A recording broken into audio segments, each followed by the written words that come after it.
जनता की सेवा में लगातार तत्पर झारखंड सरकार, कांग्रेस मंत्री लगा रहे हर सोमवार जनता दरबार, मंत्री की पहल से जनता हुई संतुष्ट। छात्रा सौम्या श्री की आत्महत्या के विरोध में रांची में निकाली गई रैली, प्रदेश महिला मोर्चा अध्यक्ष के नेतृत्व में हुआ आयोजन, महिलाओं ने पैदल मार्च कर की नारेबाजी। प्रदेश कांग्रेस अध्यक्ष ने किया प्रेस वार्ता, ओबीसी समुदाय के आरक्षण मुद्दा को लेकर चर्चा, राष्ट्रीय ओबीसी भागीदारी न्याय सम्मेलन का आयोजन। समस्तीपुर में राष्ट्रीय लोक मोर्चा की 1 दिवसीय बैठक में राज्यसभा सांसद उपेंद्र कुशवाहा हुए शामिल, बैठक में कई मुद्दों पर चर्चा।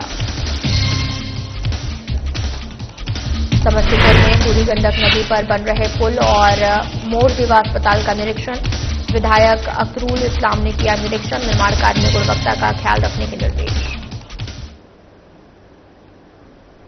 नमस्कार, मैं हूं आपके साथ अंकिता पाल। बुलेटिन की शुरुआत करते हैं। झारखंड सरकार जनता की सेवा में लगातार काम कर रही है और जनता की समस्या को समाधान करने के लिए सरकार जनता से मिलकर समस्या का समाधान कर रही। झारखंड सरकार के सहयोगी कांग्रेस के मंत्री हर सोमवार प्रदेश कांग्रेस कार्यालय में जनता दरबार लगाकर फरियादियों की बात सुनकर समस्या का समाधान करने का काम किया है और लोग मंत्री की पहल से संतुष्ट हुए और उनके कार्य की सराहना की।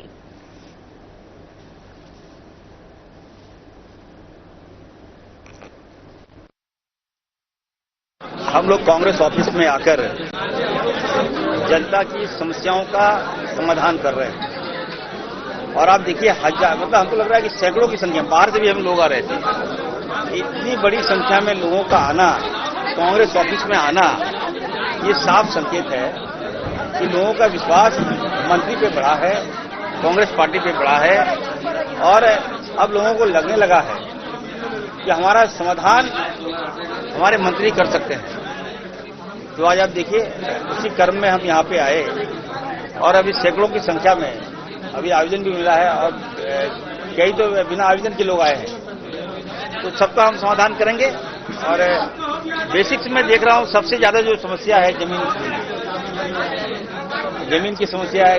गरीब लोगों को बेघर कर दे रहा है लोग या माफिया लोग और सेटिंग गेटिंग करके गरीब कहाँ जाएगा, कोई देखने वाला नहीं है। तो उम्मीद है कि यहाँ कांग्रेस ऑफिस में उसको इंसाफ मिलेगा और कई आवेदन पे हमने साफ और फोन करके मैंने निर्देश दिया है कि भू माफियाओं से सावधान रहिए, गरीब का सुनिए, गरीब को कोई भी बेघर कर दिया इसको हम लोग बर्दाश्त नहीं करेंगे। और ये संकेत हमने पदाधिकारी को भी दे दिया है कि माफियाओं का मत सुनिए, जमीन दलाल का मत सुनिए, गरीब का सुनिए। इसे हम लोग का यही फरियाद था कि लक्ष्मी देवी और मांझी के कैंसर पेशेंट है, इसका इलाज मैदानता के बगल में जो कैंसर हॉस्पिटल वहाँ पे चल रहा था, तो आयुष्मान से हम लोग करवाए हुए थे इलाज, तो 5 लाख तक का हम लोग का इलाज हो गया। बाकी इसका कीमो और रेडिएशन ऑपरेशन का पैसा फिर दिया था एस्टीमेट बनाकर हॉस्पिटल 2,53,000 का, तो उसका व्यवस्था इसका नहीं हो पा रहा था कहीं से। तो हम लोग यहाँ जनता दरबार लगता है इनको बताए, तो ये आसरा लेके आई। तो उनका मंत्री जी क्या बोले? मंत्री जी सिग्नेचर कर दिया और बोले कि आपका काम हो जाएगा। झारखंड प्रदेश महिला मोर्चा अध्यक्ष गुंजन सिंह के नेतृत्व में रांची में आयोजित न्याय पद यात्रा निकाली गई और ये विरोध जो है वो उड़ीसा के बालासोर जिले की छात्रा सौम्या श्री की आत्महत्या के विरोध में निकाली गई। न्याय यात्रा कांग्रेस भवन से अल्बर्ट एक्का चौक तक निकाली गई और यहां पर महिलाओं ने पैदल मार्च कर नारेबाजी की। मौके पर प्रदेश महिला अध्यक्ष गुंजन सिंह ने कहा कि देश की बेटियां इस केंद्र की सरकार में असहज महसूस कर रही, बीजेपी शासन में देश की बेटियां सुरक्षित नहीं है। झारखंड की लातेहार की घटना पर उन्होंने कहा कि सरकार किसी को भी महिलाओं का शोषण कतई बर्दाश्त नहीं किया जाएगा। देखिए, सबसे दुर्भाग्यपूर्ण बात है कि देश का जो मुखिया है वो हमारी आधी आबादी के साथ कहीं भी घटना हो रही है चुप्पी साधे हुए हैं।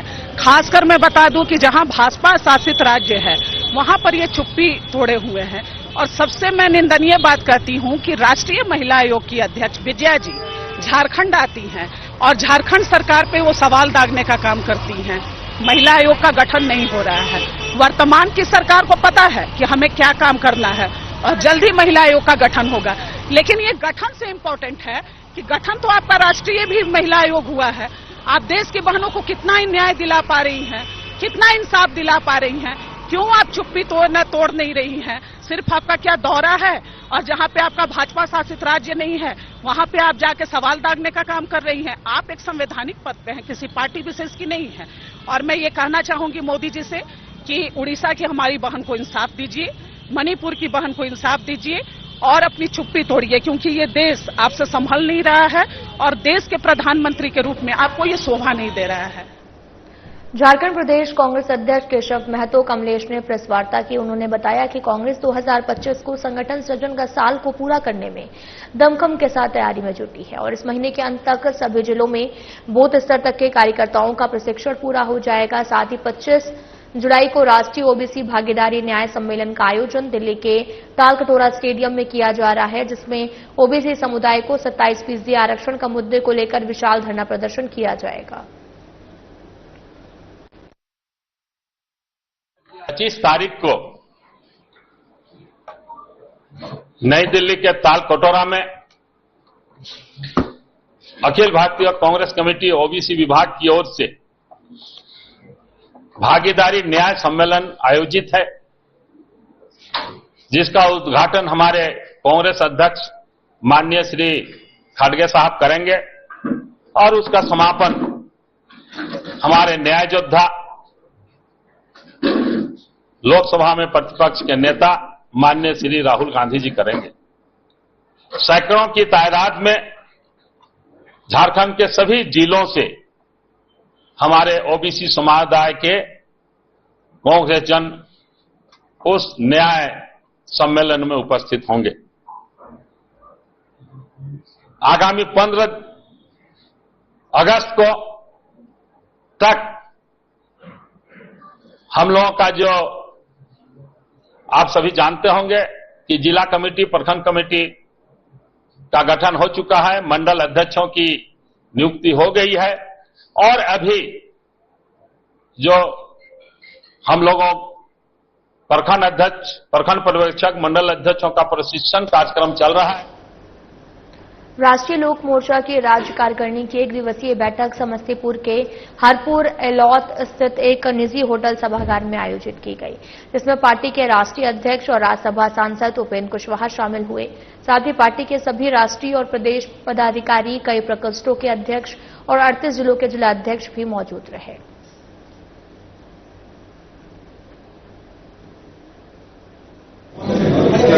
आज बैठक चल रही है और इस बैठक में अभी तो अंतिम निर्णय होना बाकी है, लेकिन मुख्य रूप से जो संवैधानिक अधिकार परिसीमा सुधार का अभियान हमारा चल रहा है बिहार भर में, उसी क्रम में कई जगह रैलियां हुई हैं। अब पटना में 5 सितंबर जो जगदेव बाबू की शहादत का दिन है, उस दिन पूरे बिहार के लोगों को बुलाया जाएगा और एक बड़ी महारैली व्हीलर हाई स्कूल मैदान पटना में उस दिन होगी। जिस कार्यक्रम के माध्यम से पूरे बिहार में हम संदेश देना चाहते हैं कि परिसीमन बिहार के हित में बहुत जरूरी है। आगामी चुनाव को लेकर पार्टी की क्या तैयारी है? पार्टी की तैयारी है, हर जगह पार्टी चुनाव लड़ने के हिसाब से तैयार है। इंतजार है कब इलेक्शन कमीशन चुनाव की घोषणा करता है। हम लोग बिल्कुल तैयार हैं और जब जनता एनडीए के साथ है तो इस वक्त तय है कि जनता एनडीए को जिताएगी और एनडीए की सरकार बिहार में फिर से बनेगी। अब उसकी बात जहां चर्चा की जरूरत होगी हम वहां करेंगे, बाहर में उसकी चर्चा का कोई मतलब नहीं। मंत्रिमंडल का विस्तार होने वाला है सर। अरे ये सब विधायक सह बिहार विधानसभा के मुख्य सचेतक अख्तरुल इस्लाम शाहीन ने हकीमाबाद स्थित बूढ़ी गंडक नदी पर बन रहे पुल और मोरदीवा अस्पताल का निरीक्षण किया। पुल के निरीक्षण के क्रम में विधायक ने पाया कि पुल निर्माण में गुणवत्ता का ख्याल नहीं रखा जा रहा। पुल में कई जगहों पर दरार देखने को मिल रही। मौके पर विधायक ने पुल निर्माण से जुड़े अधिकारियों को निर्माण कार्य में गुणवत्ता का ख्याल रखने के निर्देश दिए। इसके बाद विधायक ने मोरदीवा अस्पताल पहुंचे, जहां उन्होंने चिकित्सकों को आवश्यक निर्देश दिए हैं। जाम से निजात दिलाने के लिए एक प्रयास मेरा था। जब तेजस्वी यादव जी उप मुख्यमंत्री बने, विभाग के मंत्री बने, उनसे हमने आग्रह किया कि हमको शहर से 4 किलोमीटर आगे एक पुल दे दीजिए, जिससे एक बाईपास हम चाहते हैं बन जाए, जिससे शहर में जाम की समस्या से निजात हो। उसी के तहत यहाँ पर एक पुल स्वीकृत हुआ और 1 साल से इस पुल का निर्माण कार्य चल रहा है। और हमके लगातार ग्रामीण और यहाँ के स्थानीय जनप्रतिनिधियों ने कहा कि इसमें गुणवत्ता का नहीं देखा जा रहा है, कोई इंजीनियर वगैरह विभाग के लोग भी नहीं ठीक से आ रहे हैं, और आ भी रहे हैं तो कहीं 8 mm कहीं 9 mm का छड़ लग रहा है, क्वालिटी में हर जगह क्रैक उरैक नजर आ रहा है। गुणवत्ता में शिकायत लोगों ने किया कि आके देखिए। हम इसको जनरली हम लोग खुद देखने नहीं आते हैं, विभाग के लोगों को कहते हैं इसको करने के लिए, लेकिन आज ग्रामीणों के बार बार कहने पर हम यहाँ पर आए हैं और कई कमियां देखने को मिली है। विभाग के पदाधिकारी से बात किए हैं कि भाई जिस तरह पूरा क्रैक इनका नजर आ रहा है, 2-4-10 दिन के अंदर ये ऊपर चढ़ा देंगे क्रेन। गिरिडीह में इंडियन मेडिकल एसोसिएशन शाखा की बैठक के दौरान चुनाव को लेकर विवाद हुआ। नए और गैर सदस्यों के बैठक में शामिल होने को लेकर डॉक्टर विद्याभूषण और डॉक्टर BMP राय ने हंगामा किया, लेकिन स्टेट IMA के पर्यवेक्षकों डॉक्टर राम सागर सिंह और डॉक्टर गौरीशंकर ने कहा कि हंगामा नहीं हुआ, बल्कि आम सहमति न बनने से चुनाव कराने का फैसला लिया गया। चुनाव की देखरेख के लिए 4 सदस्यीय समिति गठित की गई और गिरिडीह IMA में वर्तमान में 85 डॉक्टर हैं, जिनकी सदस्यता सूची अपडेट कर चुनाव जल्द पूरा किया जाएगा। बैठक में कई वरिष्ठ डॉक्टर मौजूद थे। वैसे तो हर दिन भगवान का दरवाजा खुला रहता है, लेकिन कहते हैं कि सावन माह में देवादिदेव महादेव को जल चढ़ाने से पुण्य मिलता है। वहीं सावन की दूसरी सोमवारी को लेकर हजारीबाग शहर और आसपास के क्षेत्र में सभी शिवालय में श्रद्धालु काफी भीड़ देखने को मिली। बात अगर हम हजारीबाग बुढ़वा महादेव मंदिर की करें तो यहां पर लोग महादेव को जल अर्पित करने के लिए सुबह 4 बजे से ही लाइन में खड़े होकर अपनी बारी का इंतजार करते देखे गए। बताया गया कि लोगों की आस्था इस मंदिर के साथ जुड़ी है। आज बहुत ही अच्छा दिन है, आज एकादशी भी है, साथ ही साथ सावन की दूसरी सोमवारी है। भगवान शिव जो है सावन में साक्षात हो जाते हैं। जो चतुर्मास होता है जिसमें भगवान विष्णु सो जाते हैं, तब भगवान शंकर और उनके जो पूरे परिवार हैं वो लोग पूरा सृष्टि का कार्यभार संभालते हैं। जो भी महिलाएं या पुरुष जो है सावन का व्रत या सावन में अपने भगवान इष्ट को पूजा करते हैं, उनके सभी मनोकामना भगवान शिव पूरा करते हैं। क्या परिचय हुआ? सावन की दूसरी सोमवारी के अवसर पर देवघर बाबा बैद्यनाथ धाम मंदिर में आस्था का जन सैलाब उमड़ पड़ा। जहां पर प्रशासनिक आंकड़े की बात करें तो आज दूसरी सोमवारी को तकरीबन 3 लाख श्रद्धालु जल अर्पण करेंगे। इसे देखते हुए सुबह 4 बजे सरकारी पूजा के बाद आम श्रद्धालुओं के लिए जलार्पण का कार्य शुरू किया गया। भारी भीड़ को देखते हुए देवघर बाबा मंदिर में जलार्पण के लिए भी 2 व्यवस्था लागू हैं। एक गर्भगृह के सामने आंतरिक अर्घा और विकास द्वार पर बाह्य अर्घा की व्यवस्था की गई है। बेसिकली ये एक्सपेक्टेड था। हर साल का जो हम लोग ट्रेंड देख रहे हैं वो द्वितीय और तृतीय सोमवारी में काफ़ी बहुतायत संख्या में श्रद्धालुओं का आगमन होता है। हम लोगों ने इसी प्रकार से प्लानिंग किया था। बेसिकली हम लोगों ने आज भी रूट लाइनिंग को विजिट किया। हम लोग सुबह से ये विजिट कर रहे हैं। हम लोगों ने बिहार से जो भी कोऑर्डिनेशन हम लोग करते हैं, इसमें हम लोगों ने एक पुख्ता हमारे पास में आंकड़ा था कि 3 लाख श्रद्धालु चलकर आएंगे। हम लोगों ने अपने सभी टेंट सिटीज़ में भी विजिट किया, जैसे कि आपने सही कहा कि कुमेठा, या आज अगर हम लोग देखें जो हमारा शहर के अंदर का जो होल्डिंग पॉइंट, जो बीएड कॉलेज के जो 2 होल्डिंग पॉइंट्स हैं, जो दोनों पंडाल में भीड़ खचाखच भरी हुई थी, और नंदन पहाड़ से होते हुए और फिर कुमेठा की तरफ में हर जगह लोग को हम लोग रूटिंग कर रहे थे। इसमें हम लोगों ने 2-3 इंटरवेंशन किया है। एक बाह्य अर्घा और आंतरिक अर्घा का लाइन जो आकर मिल रहा था उसको हम लोगों ने बेटर स्ट्रीमलाइन किया है। सिंह द्वार से हम लोग आंतरिक अर्घा के लिए एंट्री करा रहे हैं और बाह्य अर्घा का एंट्री हम लोग अपने जो मेन गेट के बगल वाले गेट जो हमारा मेडिकल सेंटर है वहां से करा रहे हैं, और एग्जिट जो है हम लोग मेन गेट से करा रहे हैं। साथ ही हमारा जो अर्घा जब आंतरिक अर्घा के लिए आते हैं तो एक टी पॉइंट है, और जब हम लोग निकलते हैं वहाँ पे हम लोग भीड़ को बेटर मैनेज कर रहे हैं। वहाँ पे हम लोगों ने स्पेशली मजिस्ट्रेट्स और हमारे जो पुलिस पदाधिकारी हैं उनको ये डिप्यूट किया है। आज श्रावण मास का दूसरा सोमवार है और विशेष रूप से आज कामदा एकादशी भी है। भगवान विष्णु के द्वारा हमारे बाबा बैद्यनाथ को स्थापित किया गया है। यहीं पे पूरे ब्रह्मांड में यहीं पे हरि और हर का मिलन होता है फाल्गुन शुक्ल पक्ष पूर्णिमा में। और आज विशेष दिन इसलिए हो गया जो शिव का दिन सोमवार और एकादशी भगवान विष्णु नारायण का दिन। आज कामदा एकादशी है।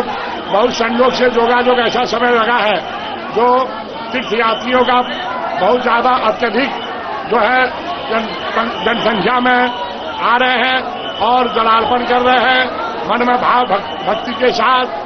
और हमारे बाबा बैद्यनाथ कामनालिंग ज्योतिर्लिंग है जो भक्त कामना लेके अपनी अपनी कामना लेके आ रहे हैं। बाबा बैद्यनाथ उनकी कामना शीघ्र पूर्ण करे।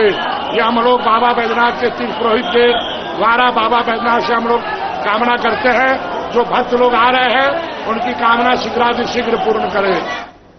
झारखंड पर्यटन विकास निगम सेंट्रल कोलफील्ड लिमिटेड के सहयोग से भारत की पहली खनन पर्यटन पहल शुरू की गई है, जो एक दूरदर्शी परियोजना है जिसका उद्देश्य झारखंड की समृद्ध खनन विरासत को एक आकर्षक पर्यटन का अनुभव देना है। और वहीं सोमवार को समझौता ज्ञापन हस्ताक्षर समारोह का आयोजन प्रोजेक्ट भवन सभागार में किया गया। मंत्री सुदेवी कुमार और झारखंड सरकार के JTDC और CCL के वरिष्ठ गणमान्य व्यक्ति उपस्थित रहे।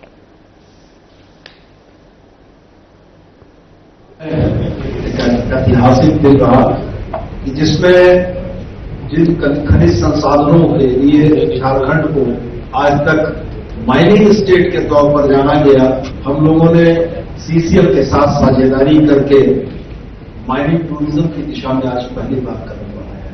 मैं व्यक्तिगत तौर पर और झारखंड सरकार की ओर से CCL की पूरी टीम को, खास करके CMD साहब को और धन्यवाद और आभार व्यक्त करना चाहूंगा कि 4 महीने के इस अनवरत प्रयास में जब पहली बैठक हम लोगों की हुई थी उस समय ही इस बात की सैद्धांतिक सहमति थी इस अनएक्सप्लोर्ड सेक्टर को, ऐसी जगह को जो सामान्य जन की पहुंच से परे थी, उसको आम लोगों के लिए हम लोग खोल पाए, पर्यटकों के लिए खोल पाए, एजुकेशनल टूर के लिए खोल पाए और पूरे देश और दुनिया के लोगों को यह दिखे कि झारखंड दिल्ली, हरियाणा और चंडीगढ़ में उनके घरों में जलने वाली रोशनियों को किस तरीके से पैदा करता है, ये निश्चित रूप से हम उनका देखा पाए। मानसून को ध्यान में रखते हुए झारखंड सरकार ने किसानों के उन्नत पैदावार के लिए पहल शुरू की है। रांची स्थित पशुपालन भवन में राज्य स्तरीय खरीफ कार्यशाला का आयोजन किया गया। कृषि निर्देशक भोर सिंह यादव, बिरसा एग्रीकल्चर यूनिवर्सिटी के vice chancellor doctor EC Dubey शामिल हुए। कार्यशाला में वैज्ञानिक तरीकों से खेती करने की सलाह दी गई। पहाड़ी इलाकों में ऊपरी हिस्सों में पहले और निचले क्षेत्रों में बाद में रोपाई करने की बात कही गई। जिन किसानों तक अभी बीज नहीं पहुंचे उन्हें जल्द बीज उपलब्ध कराने के निर्देश दिए गए।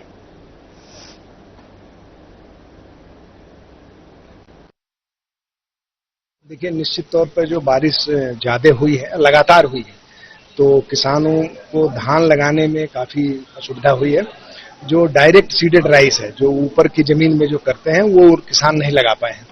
जो बिचड़ा लगाते हैं, जो मीडियम लैंड है और लो लैंड है, उनके लिए कोई ज्यादा समस्या नहीं आई है। केवल उनका लगाने का जो अवधि है वो बढ़ गई है थोड़ी, लेकिन उससे कोई परेशानी नहीं है। क्योंकि हमको बताएं, आप पिछले साल आप देखे होंगे कि बारिश यहाँ बहुत लेट आई थी। किसान 1 महीने पीछे अगस्त तक, पूरे अगस्त तक बिचड़ा डाला और रोपाई किया और अच्छी धान की पैदावार हुई थी। तो इसमें हमें किसानों को एक तकनीकी सलाह देना है, हतोत्साहित होने की जरूरत नहीं है। जो मीडियम लैंड है, लो लैंड है, उसमें जो बिचड़ा उनका तैयार है उसकी रोपाई कर लें। और अगर जो मीडियम लैंड में जमीन छूट जाती है और अपलैंड में वो भी वो धान की बुआई कर सकते हैं। ऐसी प्रजातियां हैं जो लेट, थोड़े देर से बोने पर उपज उनमें अच्छी होती है, उनकी बुआई कर सकते हैं। हाँ, उनको मड़ुआ इत्यादि की जो खेती करते हैं, मक्के की खेती करते हैं, उसमें उनको नुकसान होगा, वो नहीं कर पाएंगे जो अपलैंड में है। चतरा जिले के कुंदा थाना क्षेत्र स्थित अनगढ़ा जंगल में चतरा पुलिस और TSPC नक्सलियों के बीच में मुठभेड़ हुई। सर्च अभियान के दौरान नक्सलियों ने जवानों पर फायरिंग शुरू कर दी, जिसके जवाब में पुलिस ने भी मोर्चा संभाला। हालांकि इस घटना में किसी के हताहत होने की सूचना नहीं है। पुलिस द्वारा दी जा रही घेराबंदी के तहत जंगल में लगातार ऑपरेशन चालू है और घटनास्थल में भी एक मोबाइल और एक पिट्ठू बरामद किया गया, जहां पर कुंदा थाना प्रभारी ने मुठभेड़ की पुष्टि की और कहा कि क्षेत्र में सुरक्षा बलों की निगरानी बढ़ा दी गई है।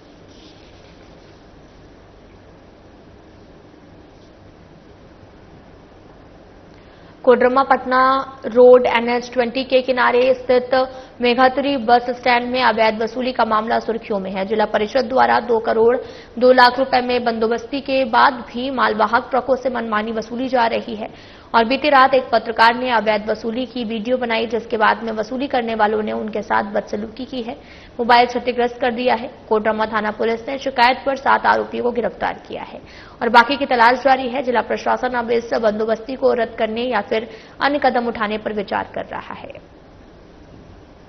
पैसा लेने के लिए किस चीज का? तो ये बोल रहे हैं कि यहाँ पे हमको सरकार बैठाए हैं पैसा लेने के लिए। कितना पैसा? चुंगी वसूली 300 रुपया ले रहे हैं। 300? हाँ। तो आप क्या इसमें ले जाते हैं? ये तो कुरियर गाड़ी है, डाक पार्सल है, छोटा छोटा आइटम। स्थानीय रेलवे स्टेशन के उत्तरी भाग में बने झुग्गी झोपड़ी और दुकानों पर रेल प्रशासन की ओर से खाली किए जाने का नोटिस चिपकाया गया है, जिसे पटना हाईकोर्ट के आदेश के विरुद्ध बताया जा रहा।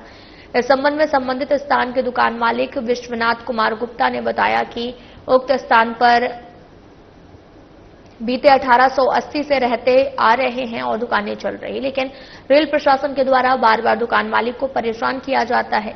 उक्त जमीन का मामला पटना उच्च न्यायालय में लंबित है।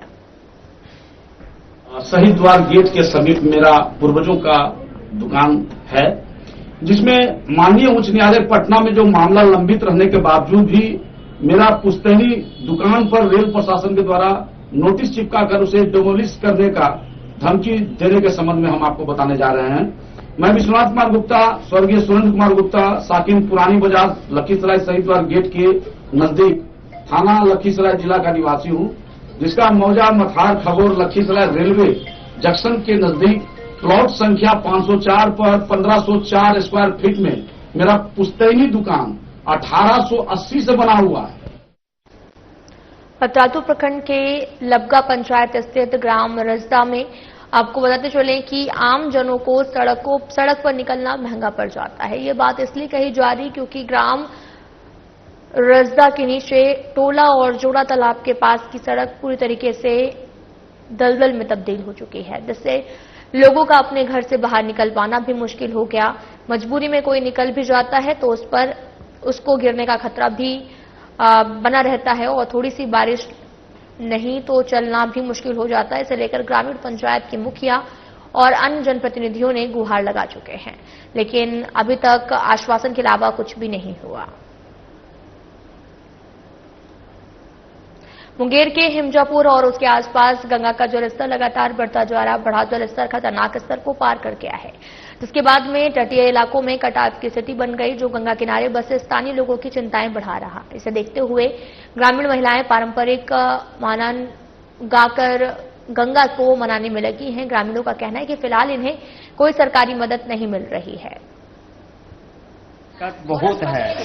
पहले जो है गंगा नदी में जो बांध बांधने के लिए बोर्ड बैग दिया था, बैग जो है करीब 5-7 साल हो गया दिए हुआ, वो सारे बैग बह करके गंगा जी में दफन हो गया है और उसको जो है ना अब दोबारा सरकार भी नहीं दे रहा है, ना कोई पब्लिक ध्यान देता है। समाज का जो बगल का पड़ोसी है जो जिसका घर कट रहा है वो भी ध्यान नहीं देता है। नेता लीडर भी यहाँ आकर के देख करके एक बार आता है, दोबारा चला जाता है। चास नगर निगम क्षेत्र के बाउरी टोला स्थित उत्क्रमित मध्य विद्यालय की हालत बदहाल है। गरीब तबके के बच्चे यहां पढ़ने आते हैं, लेकिन स्कूल में न तो लाइट है न पंखा है और गर्मी में बच्चे हाथ से पंखा करते हुए नजर आते हैं। स्कूल से सटा गंदा नाला दुर्गंध फैला रहा है, जिससे बच्चों और शिक्षकों को मच्छरों और बदबू से परेशान होना पड़ता है। बरसात में स्कूल परिसर में पानी भर जाता है। पेयजल टंकी है लेकिन पानी नहीं आता। बच्चे गंदगी से भरे चापानल का उपयोग करने को मजबूर हैं। विभाग से शिकायत के बाद भी स्थिति जस की तस बनी है। बहुत बारिश की वजह से पानी भर जाता है स्कूल में, वो गंदगी पानी पूरा नली से आता है, वही पार होके आते हैं और स्कूल में बैठते हैं तो लाइन भी नहीं रहता है, उधर से भी गंद भी बहुत आता है। क्लासरूम में दुर्गंध पूरा आता है, बहुत ज्यादा दुर्गंध आता है। प्रेम कुमार। किस क्लास में हो? 6th class.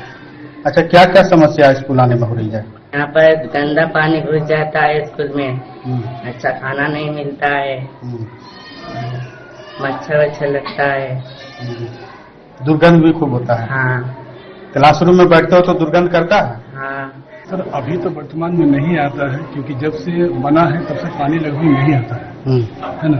अगर बहुत ज्यादा बारिश होती है तो उधर से हल्का पानी होता है, लेकिन अभी बरसात में पानी नहीं है। जो पहले हम लोगों को समस्या थी वो नहीं है वर्तमान समय। समस्या तो अभी बनी हुई है कि कैंपस के अंदर काला पानी है, बह रहा है, गंदा पानी है। गंदा पानी कहीं से ही है, लेकिन मैंने पहले पूरा कैंपस भर जाता था। पटना जिले के दुल्हिन बाजार थाना क्षेत्र में सदाबहा गांव में उस समय अफरा तफरी मच गई जब एक युवक को अज्ञात बाइक सवार अपराधियों ने सरेआम गोली मार दी। मृतक युवक की पहचान विजय के रूप में हुई है। घटना की सूचना मिलने के बाद में स्थानीय पुलिस और पटना एफएसएल की टीम मौके पर पहुंची और इस पूरे मामले की जांच शुरू कर दी है। गांव में एक युवक जिनका नाम आदित्य छोटू है, उनको 3 अपराध कर्मियों द्वारा गोली मारकर उनकी हत्या कर दी गई है और मौके से तीनों लोग फरार हो गए और जिन अभियुक्तों द्वारा गोली मारी गई है उनकी पहचान कर ली गई है और उनका नाम पता भी पता चल गया है। घटना का जो कारण है वो उनका निजी जमीनी मामला है। जमीन को लेकर दोनों पक्षों के बीच में पूर्व से झगड़ा चल रहा था और एक पक्ष द्वारा उस पर कब्जा था, दूसरा पक्ष चाह रहा था कि वो कब्जा न करे, साथ ही साथ उसके बदले में पैसे दे उनको। इसी बात को लेकर इन दोनों में झगड़ा हुआ था और उसी के कारण एक पक्ष द्वारा दूसरे पक्ष पर गोली चला दी गई थी। इसमें लातेहार जिले के बालूमाथ प्रखंड स्थित होलंग गांव में लगातार बारिश के कारण पुराना बांध टूट गया है, जिससे किसानों की फसलें पूरी तरीके से बर्बाद हो गई। बांध पर बनी सड़क भी ध्वस्त हो गई, जिससे आवागमन पूरी तरीके से ठप है। स्कूली बच्चों को पैदल जाने में काफी परेशानी हो रही। जिला प्रशासन ने सड़क निर्माण का आश्वासन तो दिया, लेकिन अभी तक कोई भी ठोस कदम नहीं उठाया। किसान नेता आयुब खान ने चेतावनी दी है, यदि जल्द सड़क नहीं बनी तो ग्रामीण आंदोलन करेंगे। इस एरिया को नहीं जाए और एक वैकल्पिक जो चलने का रास्ता है वो हम लोग कराने का प्रयास करेंगे और जैसे पानी कम होता है इस संदर्भ में जो भी इंजीनियर जो हम लोग को बताएंगे उसके अकॉर्डिंगली हम लोग इस पे जो भी काम करना वो करेंगे। किसानों की इससे कितना नुकसान हो सकता है? नहीं, नुकसान तो है, दिख रहा है सामने से। अभी तो पहले जान माल हम लोग को बचाना है और किसान का जो नुकसान होगा सरकारी प्रावधान के तहत जो मुआवजा होता है वो तो उसको निश्चित रूप से मिलेगा ही। बड़का होलंग के बच्चे काफी मुश्किल से स्कूल जा रहे हैं। वह घर से जैसे ही निकलते हैं उन्हें कीचड़ और यह आरी का सामना करना पड़ता है और यह आरी करीब 1 फीट से अधिक नहीं है और वह काफी कीचड़ भरा आरी है और इस आरी में बच्चे काफी जान जोखिम में डालकर जा रहे हैं। देख रहे हैं। फिलहाल बुलेटिन में इतना ही। नमस्कार।